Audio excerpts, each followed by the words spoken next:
আর এবার নজর রাখবো হকার সমস্যা সমাধানে তৎপর মমতা বন্দ্যোপাধ্যায়। হকার জোন তৈরির নির্দেশ দিয়েছেন মুখ্যমন্ত্রী মমতা বন্দ্যোপাধ্যায়। হকার সমস্যার সমাধান করতেই হবে, মুখ্যমন্ত্রীর তৎপরতা। হকার জোন তৈরির নির্দেশ দিয়েছেন মুখ্যমন্ত্রী। প্রয়োজনে হকারদের ডালা তৈরিও করে দেওয়া হবে। বৈধ হকারদের দ্রুত পরিচয় পত্র দিতেও নির্দেশ দেওয়া হয়েছে। আর সমস্যা সমাধানের জন্য সময়সীমাও বেঁধে দিয়েছেন মমতা বন্দ্যোপাধ্যায়।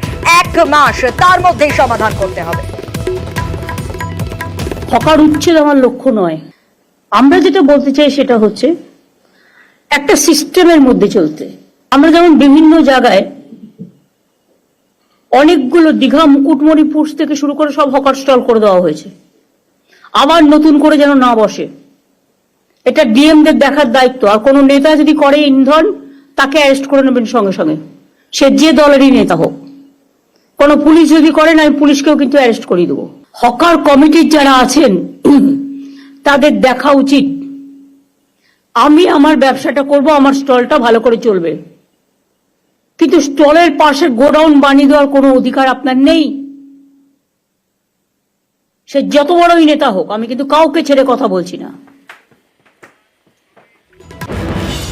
পুলিশ এবং কাউন্সিলরদেরকেও কড়া বার্তা দিয়েছেন মমতা বন্দ্যোপাধ্যায়। হকারদের কাছে তোলাবাজিতে কড়া বার্তা। হকারদের থেকে কোনোভাবেই চাঁদা নয়। হকার বসিয়ে মাসে মাসে চাঁদা তোলার অভিযোগ রয়েছে, কোনোভাবেই চাঁদা তোলা যাবে না। আগে হকার বসিয়ে পরে উচ্ছেদ নয়। জবরদখলেও কাউন্সিলরদের গ্রেপ্তারের হুঁশিয়ারি দিয়েছেন মমতা বন্দ্যোপাধ্যায়। হকারদের আইনত বৈধতা দেওয়ার জন্য আমি একটা আইডি কার্ড করতে বলেছিলাম, বা তাদের একটা পরিচয়পত্র। কেএমসি এলাকায় নাম রেজিস্ট্রেশনের জন্য 61,000-এর বেশি হকার আবেদন করেছিলেন। এর মধ্যে 59,000-এর বেশি আবেদন ঠিকঠাক পাওয়া গেছে। মাত্র 2,000 লেফট আউট হয়েছে। তার কারণ এক একজনের 4টে করে ডালা। সেটা আমরা করতে পারি না। 4টে করে ডালা মানে আর একটা লোককে খাবার সুযোগ দিন।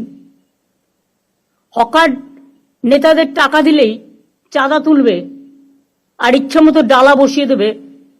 হকার নেতারাও কিন্তু এই আইনের মধ্যে পড়বেন, এটা মাথায় রাখবেন। আর দয়া করে হকার নেতারা চাঁদা তুলবেন না। গরিব লোকেদের কাছ থেকে পুলিশ আর হকারদের চাঁদা তোলা নেতাদেরও সবাইকে বলছি বন্ধ করতে হবে।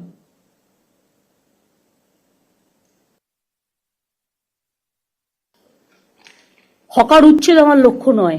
হকারদের যথেষ্ট ভালোবাসি। হকারদের নাম রেজিস্ট্রেশন থেকে শুরু করে হকিং জোন, নন হকিং জোন এবং রেস্ট্রিক্টেড জোন ঠিক করা হয়েছে। ঠিক করা হকারদের পরিচয়পত্র ইস্যু করা। এখনো যারা যোগ্য কিন্তু রেজিস্ট্রেশন পায়নি, আর একবার সার্ভে করে দেখার সুযোগ দিন। তাতে যদি সে একটা ডালায় রাজি হয়, একটা ভাইয়ের জায়গায় 2টো ভাই থাকতে পারে যদি অন্য নামে, বহিরাগত নয়।